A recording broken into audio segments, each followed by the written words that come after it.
Our whole lives and modern quality of life and our whole economy relates to energy. That whole sector, it's going through what I call a once a century change. This change is critical because science has revealed that the energy system, which is dependent on fossil fuels, threatens our existence. The bulk delivery system in the United States of America, that design has been around for well over 100 years. The grid is really old, and this is billions and billions of dollars every year in maintaining this infrastructure. The global energy challenge is getting off of fossil fuels and onto renewables.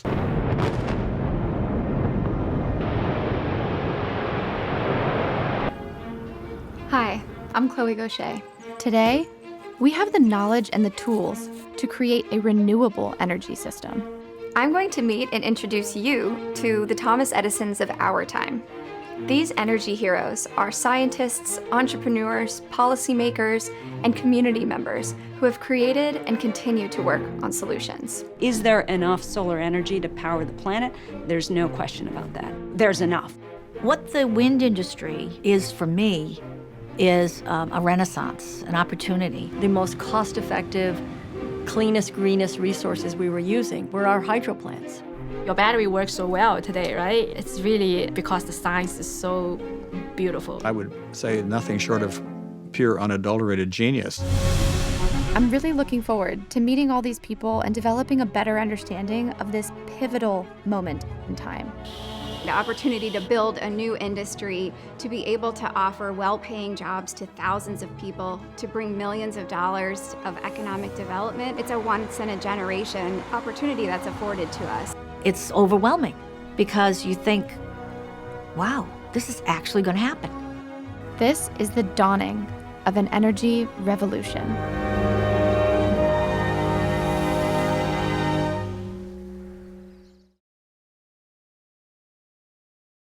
Kiki Gaucher, who's right here to my left and to your right on the screen, was a founding board member of Cool the Earth.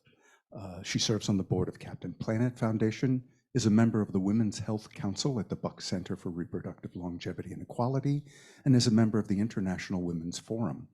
She produced and directed Not Alone, an intimate documentary exploring teens' struggles with mental illness and suicide. She produced the feature film The Job, and executive produced the documentary How to Eat Your Watermelon in White Company and Enjoy It. Google it. To her left is, and you're right on the screen, is Carol Zabin, Dr. Carol Zabin.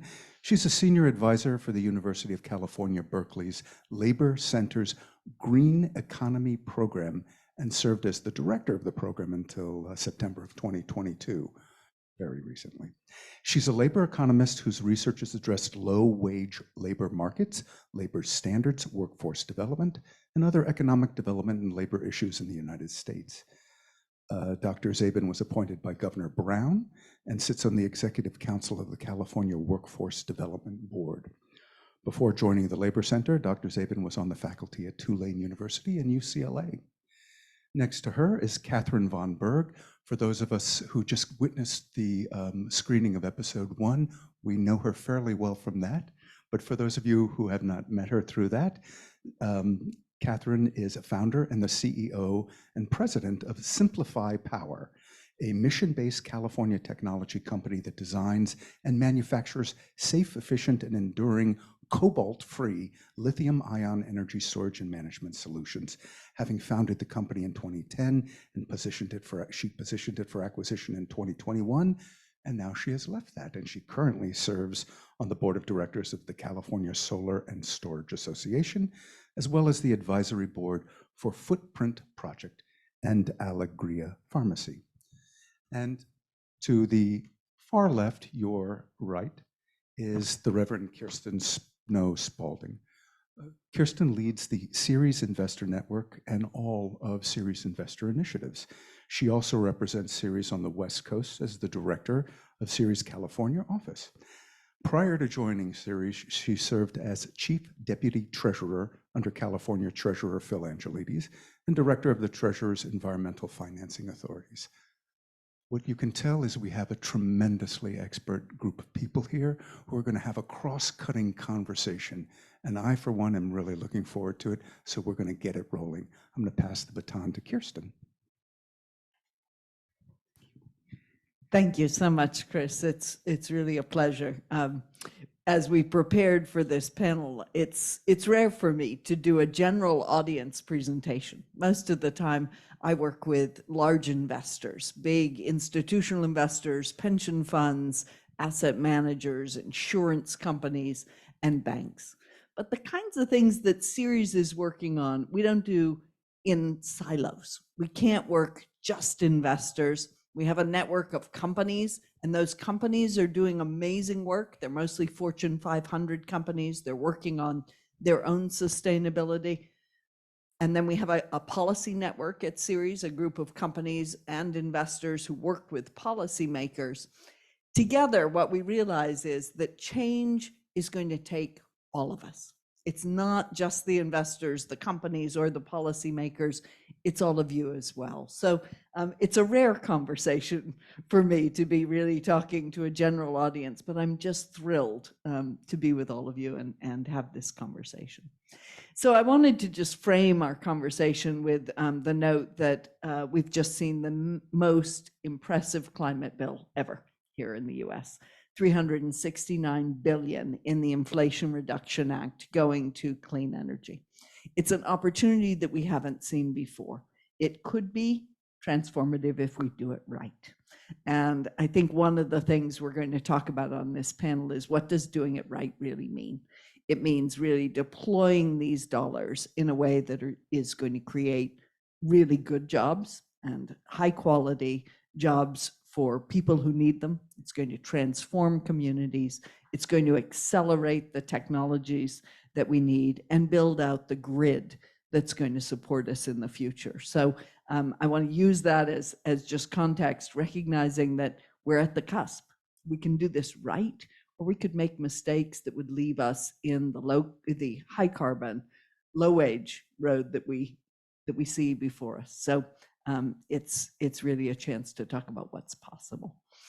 Why don't I start with you, Catherine, and ask you to speak from your perspectives on the energy industry and clean tech, innovations in the energy market, and how distributed energy can provide equitable access to renewable energy, clean tech entrepreneurism, or whatever else you'd like to talk to this audience about. It's a lot.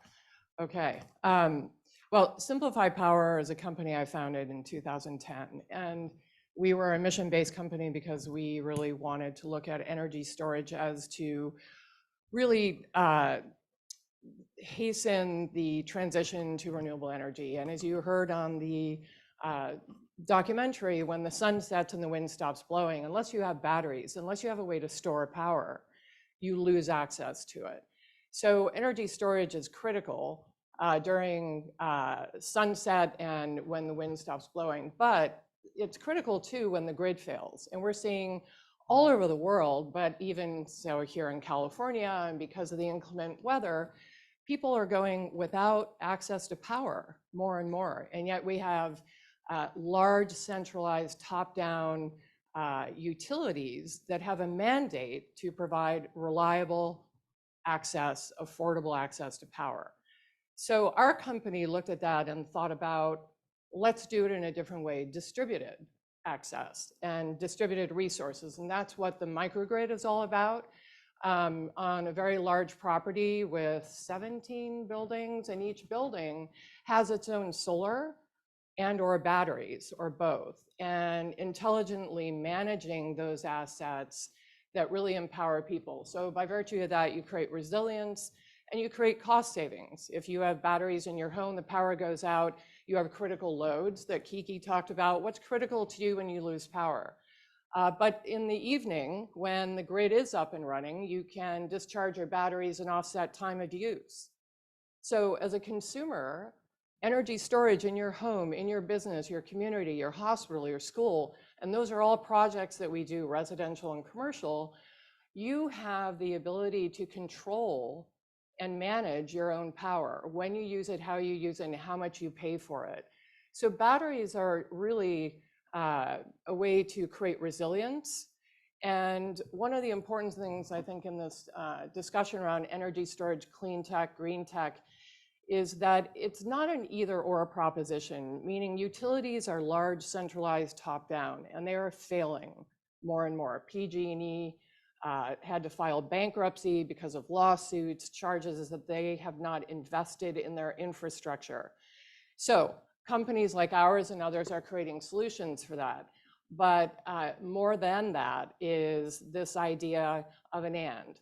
That we can have top-down centralized infrastructure, which is an asset, but we can also have distributed assets, and they can work together with new software and firmware platforms that intelligently manage on behalf of the utility, on behalf of homeowners, business owners, community members, and really merge what is seen as sort of a struggle between top-down, centralized, and distributed. So that's what we're about. The last few things I'll say, because we're getting into policy and job and equity, I think, oh goodness, a quote that was just made, that you cannot have equity in energy industry without looking at how policy is impacting and technology is impacting underserved communities. And I think that that's critical, and I think you'll have some things to say in terms of equity and job creation. As a company, we manufacture in California.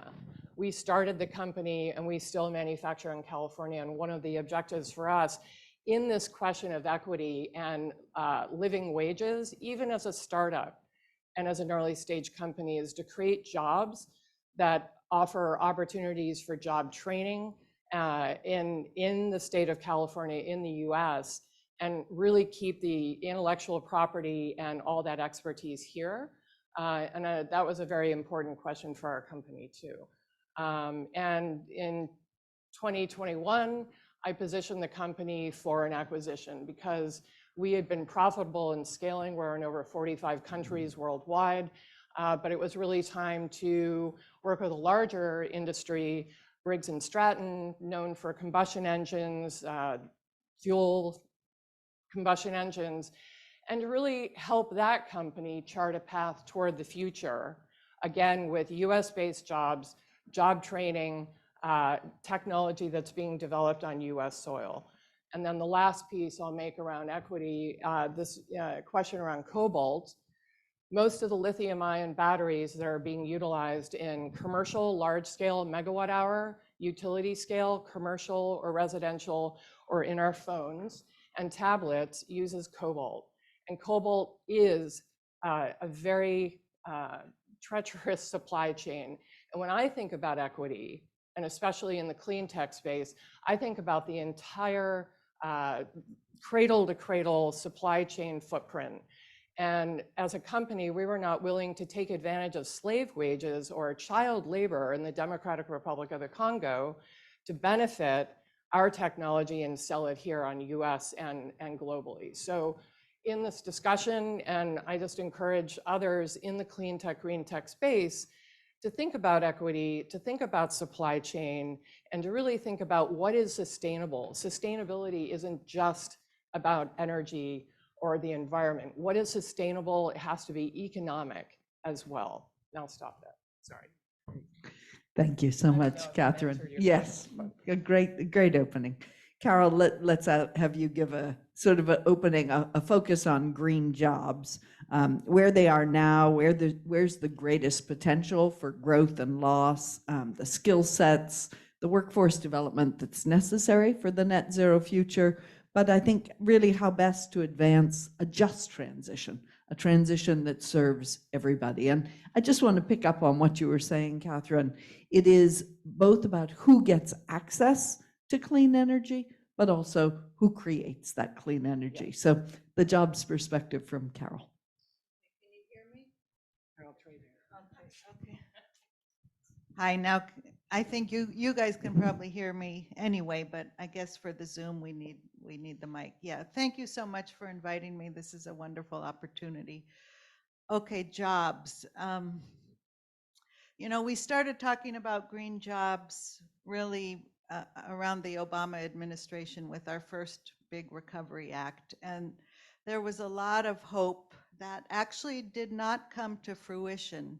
And we've learned a lot since then, and we're in a very new moment.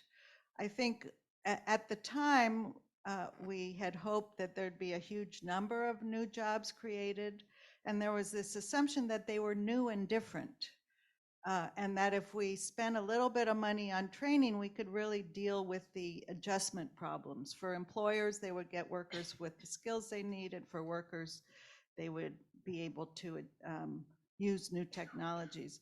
But the whole effort to address our climate issues,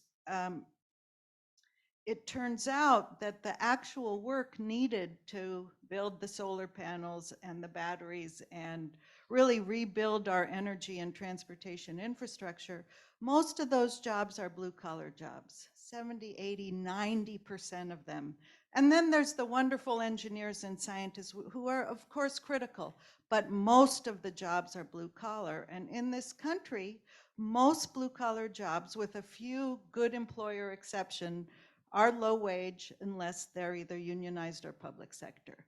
So climate policy runs smack dab into our other problem, our other crisis, which is a crisis of inequality, which is mostly caused by the incredible growth of low wage jobs for non-professional people. So that's what we've learned, and we are now in a new moment. And we have a president now who does not say green jobs. He says good union clean energy jobs. And that is a very different shift of frame. And the other big thing, which Kirsten, of course, highlighted, is we're talking about serious money now. We're not talking about a couple thousand jobs here and there.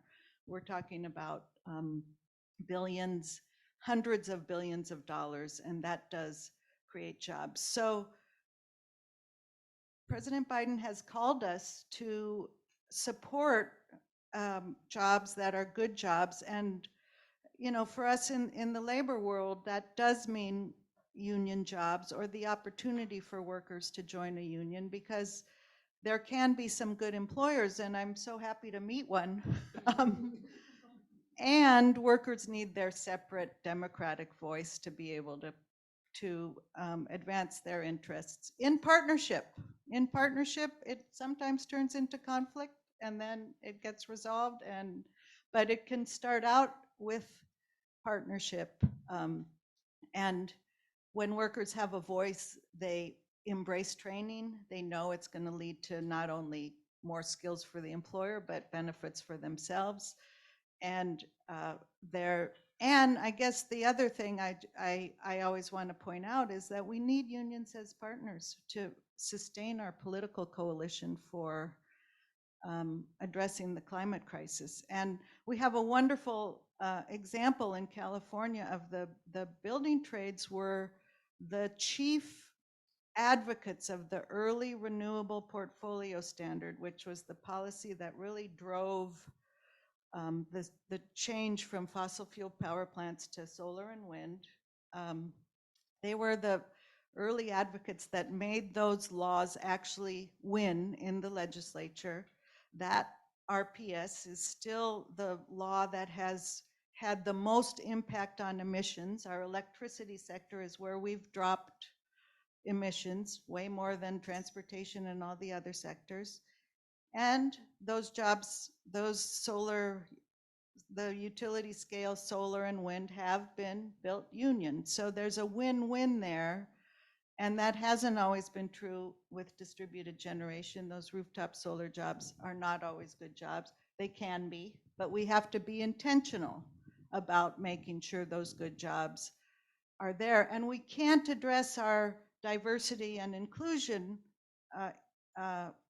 challenge unless the jobs are good. It does not make sense to spend a lot of time increasing access to the bad jobs, right? So I think I'll stop there. Carol, one of the things, just in your last statement, you were talking about diversity and equity.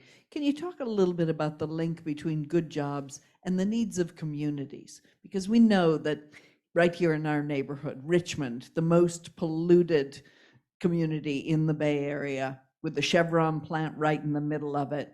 I'm worried about how the people who need a real shift most, whose kids are suffering asthma, those are the folks that need it. What's the link between the community opportunities and the job opportunities? Well, there's a direct link, and it does have to do with making sure that the jobs that we create when we spend these billions of dollars are good jobs. And then there's an architecture and a structure there that you can pull people in. That's what I was saying in very short language. So in the construction industry, for example, we have apprenticeship, and apprenticeship is a system of earn while you learn. You don't have any college debt when you become a journey person as an electrician or an iron worker or any of those trades.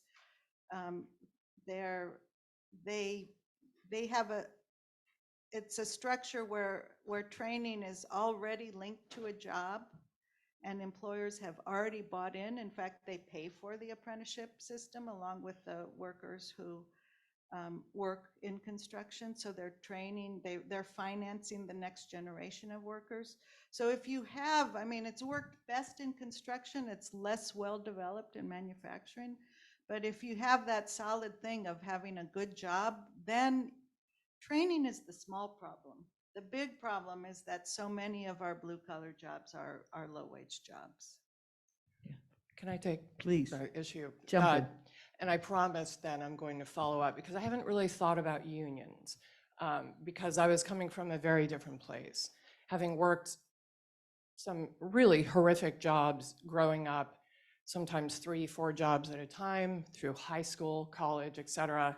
So for me, this company, and looking at what do we pay those on the factory floor? And I was on the factory floor in the early days of starting the company in 2010. It was me and 5 other people, and we started to grow. This issue of equity around wages is critical. And I would say in the US, when you look at what CEOs make compared to the median worker, much less who's on the factory floor, CEOs, and I'm a CEO, president, and I grew this company profitably for 11 years and positioned it for a nice acquisition. So I get to say this, CEOs should not be making 200, 400, 600 or more times what any employee in a company should make, especially when I would go out on our factory floor and I would see that's the heart of the company. They are executing on the R&D. They participate in the R&D when we talk about how do we commercialize this? How do we start scaling? How do we build this on the manufacturing floor? So I feel, it's probably coming through, very passionate about this. I don't understand if we can legislate a minimum wage, why we can't legislate a maximum wage. And I mean, why not? And if we want to talk about equity and redistribution of wealth and what we do with this insane 1%, companies, I've always said, have a huge opportunity, if not a responsibility, to engage in that redistribution of wealth and how it pays employees. And for me, as a manufacturer in California, competing with slave wages overseas, for manufacturers, battery manufacturers are importing at lower tariffs, thanks to the federal government, to compete with that and still pay living wages meant I couldn't make 100, 200 times or more for the employees in my company. And that was very important. So I just don't want to forget, I think unions have a huge role, and obviously do, because so many workers, especially manufacturing jobs, those blue collar jobs in our country, they are the life and blood. They are producing. And we're paying them wages $7.50, $8, what the minimum wage is. No one can live on that. So I feel that it's a call out to companies and to startups and early stage companies. These aren't Fortune 500 companies I'm talking about, although yes, they should get on board. They have the resources, but startups. And it was a leap of faith looking at all the data in 2010 when we founded, the data proves out if you have a triple bottom line, integrated bottom line, people, planet, profit, people in your supply chain, whether they're overseas or domestic, people on your manufacturing floor, if you have an integrated bottom line, you are more profitable, you grow at a steadier rate. So why not? Why aren't more CEOs, heads of companies, paying attention to the data? So for me, that is what the equity and inclusion is all about. When we look at private industry, unions have a role to play, but very often what I've seen is they come in because employees are being badly treated and underpaid and undervalued for the value that they bring to this economy. Thank you, Catherine. Yeah. Kiki, let me give you a chance to do some opening and speak to your perspectives on the activism that you've called for. I think the series isn't, as you've noted in your introduction, not just a film.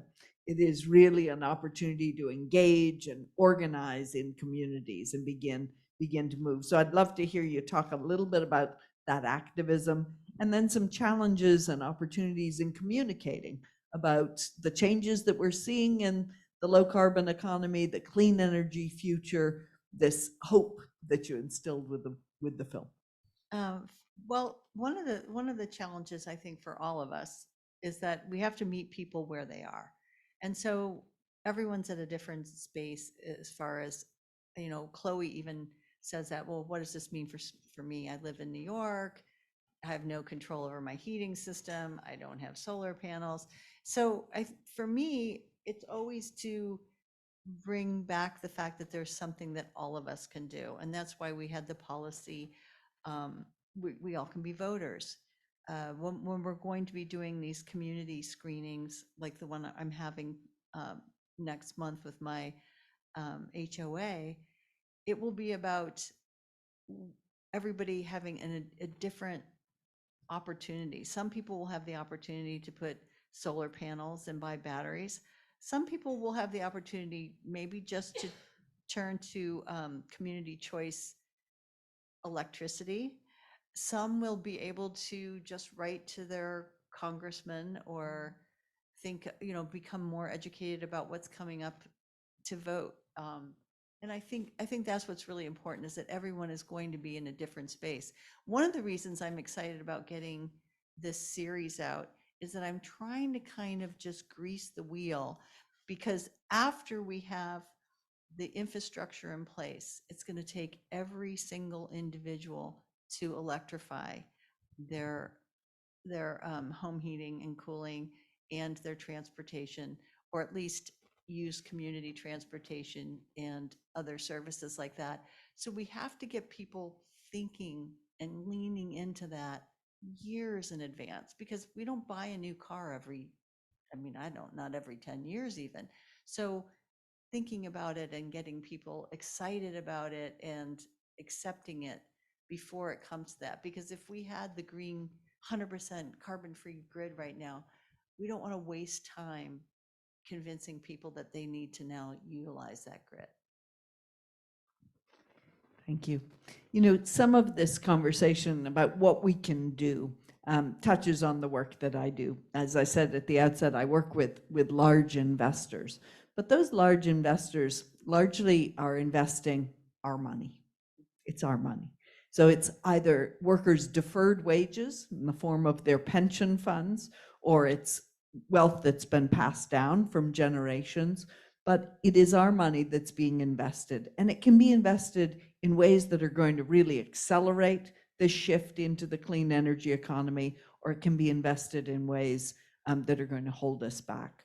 So some of the things that I've been thinking about, what would I ask of my pension advisor? What would I ask them to do? I'm deep in the weeds on how these projects work, but big pension funds can engage with those heavy emitting companies, those fossil fuel companies, the electric utility companies, and they can say to them, it's time to shift your dollars. It's time to invest in a company like Catherine's. And those big companies have the money to really scale the kinds of technological solutions that you've got.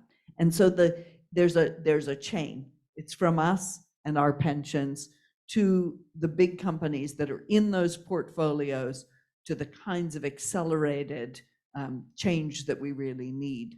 So if you're working with your pension advisor, your wealth advisor, the fund that your employer put you in, you can call and say, what are you doing on climate change? Are you moving money into the clean energy economy? Are you part of some of the big collaborative initiatives that are calling out the risks of staying in fossil fuel? That's not where we're going to be 10 years from now. And if you're keeping your money there, your money is at risk. So asking those questions of your pension fund and really beginning to move in this direction will help good companies like yours scale. It will produce the kinds of good jobs that Carol's talking about. And it's something that you and I can do as an outcome of our sensitivity to these issues and our sense of what we need as the future for our kids. Yeah. So, But that's really the challenge, though, is letting each individual know they have this power. Because I mean, so many people don't even vote. But even with voting, just really empowering individuals to realize what they ask for with their dollars, what they ask for when they're shopping, and what they demand when they're voting, that they really do have power. Yeah. Purchasing power is huge. Don't forget that when you're in the store, right? And thinking about supply chains of garments and things you're purchasing. But on those lines, as a early stage company, it was not until 2017 that we could afford to set up a 401k plan for our employees. It was a big day. We were finally healthy enough to do that. And then it turned out, as some of our employees were looking, and they were more careful than I was, they realized there weren't any ESG funds in the 401k plan to select from. And so we had to talk to our 401k managers, and we were told that we would need to pay more just to include ESG funds. not true. Not true. Well, we did at the time. Well, but the point I'm making, though, is it was employees who came to me because I didn't have my eye on the ball. I didn't realize they didn't want to invest their money in gas and oil and all the fossil fuel industry giants that we are combating as a small company. So to your point, yeah, even raising that question, and we paid more so that our employees knew that their deferred compensation in their 401k was investing in supporting industries and companies that they wanted. So that's an example. Yeah, it's great. Let's, to all of us on the panel, what excites you most? What gives you the most hope? Kiki, I know this is something you're working on. As you look forward to this pivotal decade, where do you see the opportunities? I guess one of the things that I see, yes, there are all these systems that are great, but I think that individuals are getting more power. So that empowerment thing, whether it be control, like I had control over my electricity because I have Simplify batteries at my home, and I had the control to keep my own power going when the grid was down. So I see all of these things as they come on board, not just great for the environment, but great for us as individuals to have more power over our own energy and our own futures. And when we're talking here about our own dollars, our own investments, that wasn't available. I mean, I had talked to you too about, getting the right funds 10 years ago or whatever. All of it's getting better, and all of it is making it better for the individuals to really have control. So that's what excites me. Carol, how are we going to get the green jobs that you imagine? How are we going to get those good, high wage, clean energy jobs? Union jobs. Union jobs. Forget Yes. that one. Yeah, I guess I'm more excited about our collective strength to change policy and change systems and to rebuild the labor movement and to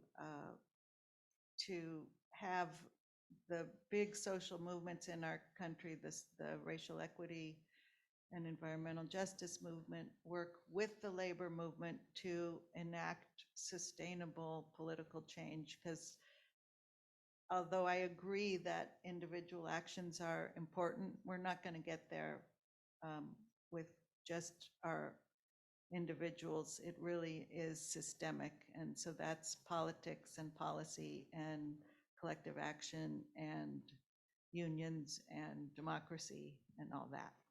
Yeah. Catherine, how are you going to scale? We've got to have millions more companies like yours. Yes, I come from the private industry, and so I do believe that private industry can make a huge difference. But it's going to take a change in the way people think. And it's not just about technology. I mean, as Kiki said, it's technology, it's policy, and investment, finance. But it's also people. This idea, people run companies, people are CEOs, people are the factory workers on the floor. And so it's innovation, but for me, it's in how companies are run and how we restructure. And when we think about redistribution of wealth and equity, companies, again, they have such an opportunity to make an impact. And that was one of the missions our company, and I know there are other companies out there, and that's what gives me hope, is that industry will play a greater role in partnership with policymakers, legislators, if we get lobbying out of our government and dollars, but that's another matter. And then investment, the phenomenal investment that is being made in this new clean green tech industry.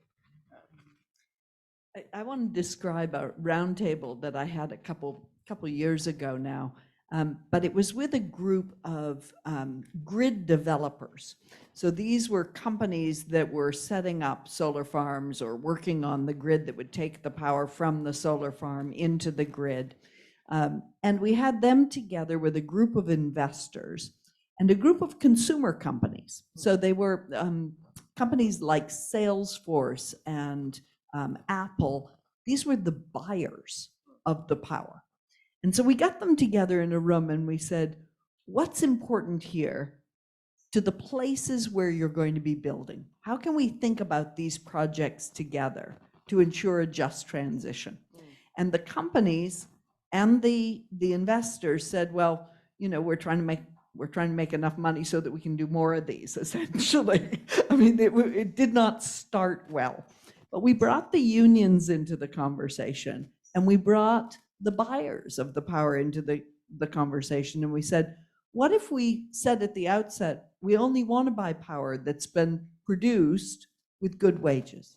And what if we brought the community in, and the community could see that they were going to get the benefit of the power? They were going to be able to afford it. So the rates were going to be right, because the utility company was going to support a good equitable rate system, and they were going to get access to quality jobs with a voice. So we began to show the developers and the companies that if they all bought into the same set of principles, that they would have a social license to operate, and that the community would accept them. You wouldn't see communities rising up and saying, we don't want those companies moving in. We don't want those, big, ugly farms on our land. And we've seen in North Dakota, South Dakota, there are real uprisings against these projects. But instead, they began to see, it's really possible to do this in the right way at scale, benefiting the community and making the investors more money at the same time, helping the companies get the clean energy that they were committed to. So it gave me incredible hope. I have examples, but they're small still. It's not the way all across the country. My hope today is that with the investment of the Inflation Reduction Act, that we'll see a lot more of that, and that we'll share these principles and begin to really, really grow it out. With that, I think we have time for some good conversation with our audience here. So let me open it up for questions. Please, and we'll run a microphone up to you. And running will happen. Thank you. I appreciate the conversation about equity. And I'm just wondering, especially as we talk about kind of disaster relief, how we can ensure that communities who need and most need access to sometimes life-saving technology like these battery banks in the case of disaster can receive what they need, and what role private companies or, you know, federal agencies or, you know, that sort of thing play in that. Yeah. So I sit on the advisory board for a company called Footprint Project. So you can look them up. But Footprint Project, we've worked with them. They build solar trailers. And inside those trailers are our simplified batteries, inverter charge controllers, medical equipment, other types of supplies. So one of the goals that I've had that is part of the UN Sustainable Development Goals, the 17th is partnership. And again, this was a project between commercial, private companies and nonprofits. So Footprint builds these trailers. And we have worked with fire departments throughout California. We've built the trailers, delivered them. And to your point, they are brought into communities all across the US, including in Puerto Rico, when disasters hit. These become charging stations for people who just need to charge a cell phone or a laptop or something that's critical to get messages out for help to loved ones, but also other types of assets. So yes, there are companies like that. And this idea that you saw in the documentary, where a car becomes not just the taker of electrons and you charge your car, but more and more, along with trailers, vehicles themselves will be able to go into places like this with inverter charge controllers built into the vehicle with charging stations, and that becomes an emergency alternative. Of course, preparedness is so much more cost effective than disaster response, but yes, and more companies are receiving funding and doing that effectively. And let me also ask you, please, to introduce yourself so our virtual audience will know who's asking a question. I'm Dan Epstein. My question is about the second order effects of the admirable solutions that you have that you are making happen or you are considering. And I'm wondering in your decision making and actions, how the risks introduced by the solutions come into the process. Are you directing that to me? It could be anyone. Yeah. I would say that one of the risks that Carol can speak to is the risk that we go the low road, and what that means. I think, as I framed it, you know, the loss of the social contract, you know, that if we do this wrong, there will be opposition to clean energy development. People have felt, you know, that they've lost the jobs that their community depended upon. Those coal mining communities in West Virginia really feel like clean energy is the threat. And so if we don't do this right, we're not going to see it scale in the way that it has to. That's certainly one that I'm very aware of.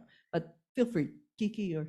No, I agree. I mean, I think it is about coming out on top and showing success. And that's why in episode 3, I show the town of Somerset, which actually is transformed by offshore wind coming to their town. We have to see success. And I think you're right. To your point, the jobs have to be amazing. Well, and in Somerset, those offshore wind jobs are union jobs. I mean, the unions were full participants in pushing for legislation to make it happen and the funding to make it happen. And those are good apprenticed, all kinds of trades, from electricians to iron workers to God knows what. So that is a success story, but you should add that little union piece into your piece. Yeah, it's great. And I think that particular Somerset offshore wind project was built with money from a manager called Copenhagen Infrastructure Partners, which is the money of a set of Danish and Scandinavian pension funds who built into their plan good union jobs as a principle. And so we saw pension dollars coming in. But I think your question really is, what's the risk? And I think the risk is if the community doesn't see all the benefits, that they're really going to block it.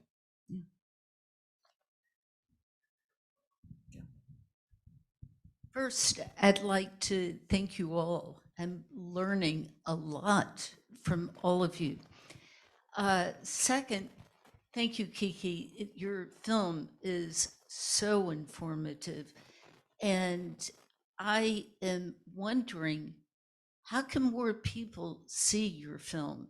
Because the film needs to be seen. What you're all talking about is so important for our children, we are at a critical stage of our planet. So how, Kiki, can more people see your film and see how important this is? It's going to be available on PBS stations around the country starting April 1st. Doesn't mean they'll all start airing it April 1st, but it's available to all the PBS stations. Secondly, I'm really loving to do smaller community engagement events. So where you can screen all of them beforehand or not, and where we come together and talk about specifically issues that you can pick out of one of these events or one of these episodes that really matter to a certain audience. So if we wanted to get together, like with my property owners association, or with a nonprofit or a school, that we can tailor things for that. But I really like the community events. So anybody can go to our website, and the QR code, which you'll see again later, will link you to that. But anyone could have a screening event. Thanks for asking that. Yes?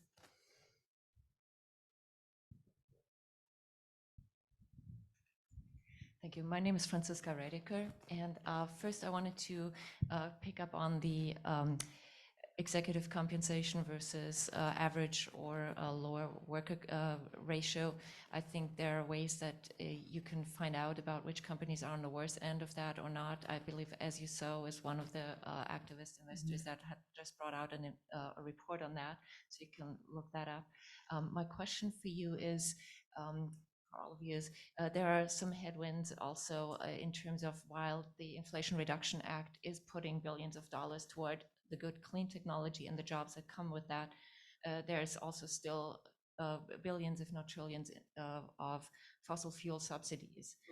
What's being done about reducing that at the same time? Because you can try to do all the good that you want if kind of the system is rigged the other way, it doesn't work. And then also recently I heard about the one of the challenges of bringing larger scale solar and wind renewable energy to the existing grid is that the interconnect now has so much delay that a lot of investors are jumping off because it's 4 years until they can implement projects. I don't really have an answer for that, except to say that obviously, when it comes to the grid, there were a lot of issues in just bringing in more renewable, and yes, that connectivity has to be there. I'm going to defer to the rest of you for that. On the fossil fuel subsidy question, I think it is again a systemic approach that's needed. So we're seeing in the investment community a real emphasis on what's the risk of investing in fossil fuel when we know that the economy is changing. Science tells us that we've got to change. We've got to change fast. And so investors are looking at the risk of continuing down the path of a fossil fuel economy and seeing that their portfolios are going to fail. For a pension fund, the time horizon is not next quarter or next year. The time horizon is as long as you expect to have employees. So for CalPERS, how long do we expect to have public employees here in California? Many, many generations. They've got to be thinking ahead, and they've got to be making investment decisions that are going to create the long-term value that those pension funds need. So we can see that a fossil fuel subsidy, while it might look like it's going to boost share price or be good for a pensioner today, it's not going to be in the interest of the fund. And climate change is going to be a risk to everything that they hold. So we've got to make the change. The other big piece of that is politically we have to speak out against those subsidies. That's not where our dollars need to be. Our dollars need to be in places like we're seeing with the Inflation Reduction Act. They've got to be putting public dollars into the grid, into the resilient infrastructure that we're going to need in the future. Now we have to also do adaptation and mitigation because climate change is already having an impact. So we have to build new systems, advanced transportation systems, bridges and roads that are truly resilient and adapted for the low carbon future that we're coming into. So yeah, it's not an easy question you've asked, but I think a systemic answer is the approach.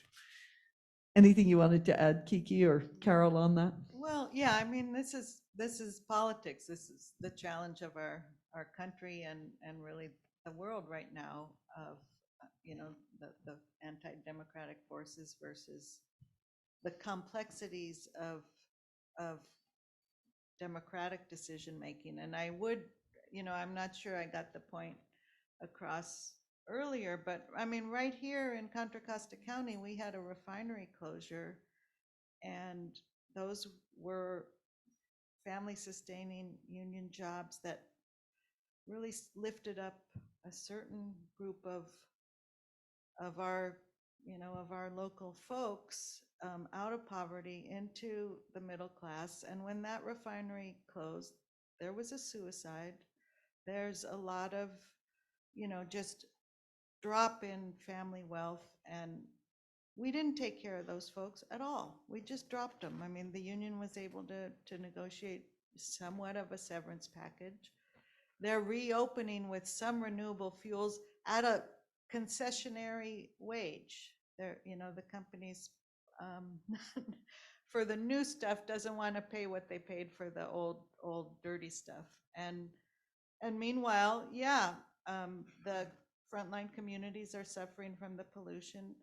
And the only way we're going to get through that, and there's a wonderful effort right now led by the steelworkers and the Asian Pacific Environmental Network, the local EJ group, to work together and Blue Green Alliance to work together to put forth a vision for the county that is a transition away from the refineries, that does take care of workers, that does offer opportunities for folks who've been excluded, and deals with the public health impacts. So that's the only solution, right? I mean, it is us, like you were saying, working together. And if we leave somebody behind, they're going to push back and they're going to vote for who.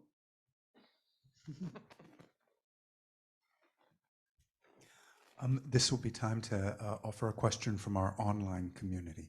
So the question that was posed ties into all of this, but it's also about infrastructure.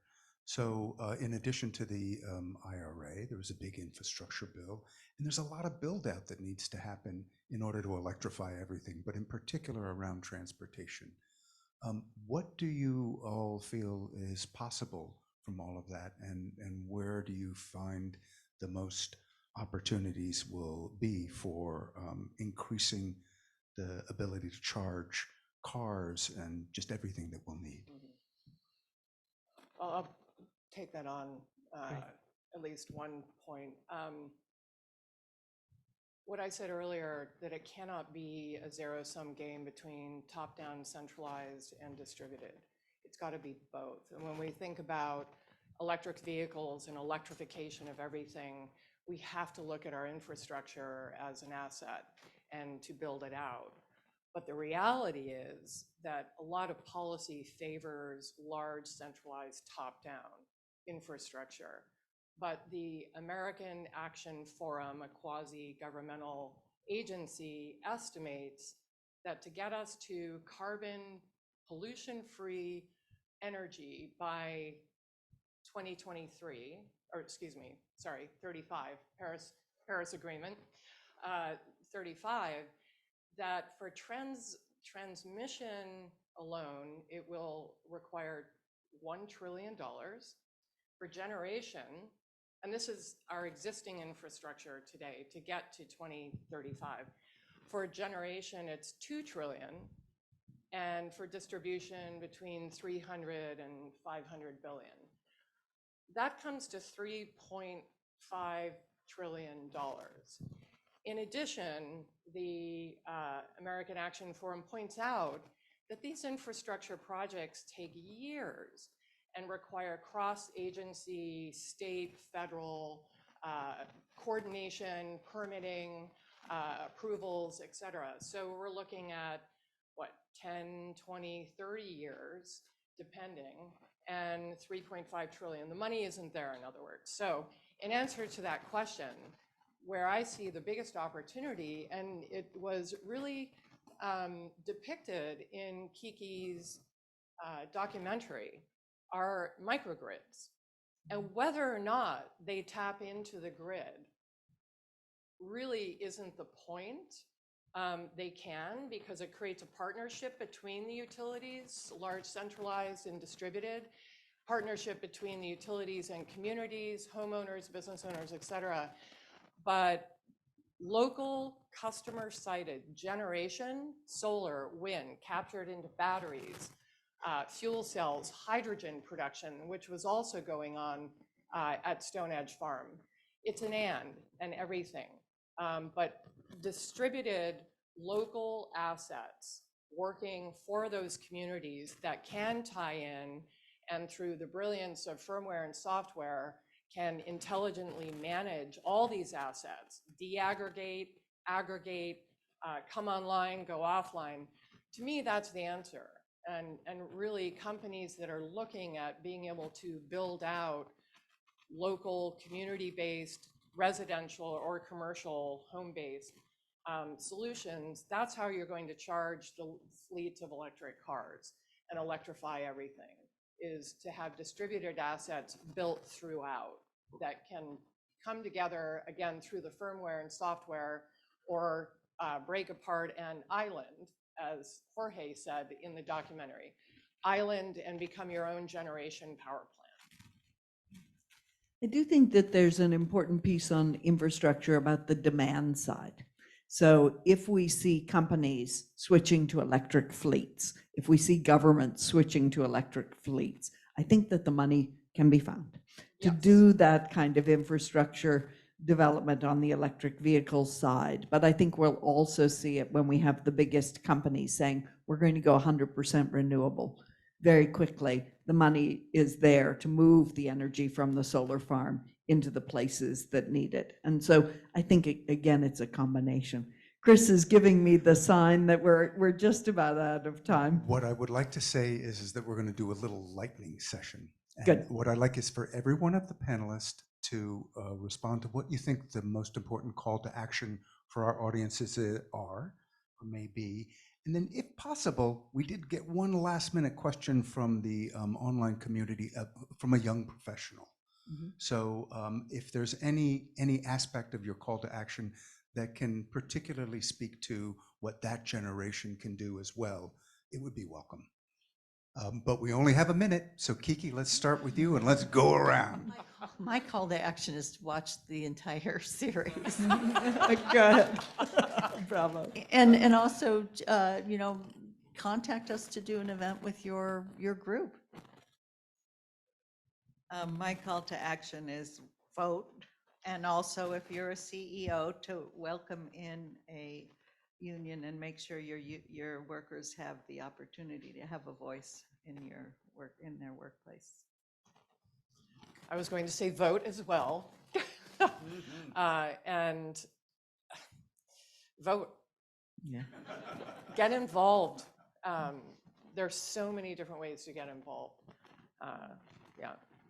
I think work on the demand side, call for the clean energy that you deserve in your community, and I'd say call your pension fund and get them working with us so that the money flows. Your pension fund that you probably only have if you're a union. That's right. That's right. I just want to answer the young professional. I just want to answer the young professional. We have in our real audience here some young people, our kids, who are doing amazing work. We have Walker, who's in the solar industry. We have Averill, who's doing natural resource management. We've got people at Ceres who are working on really trying to contribute to the economy of our future, to the clean energy future. And I think there is so much opportunity for this generation to put their work and their expertise, their good thoughts, their consumer dollars in this right direction, and we'll follow them. That is a wrap, as they say. Thank you. Join me in thanking this tremendous panel, and thank you to our virtual audiences.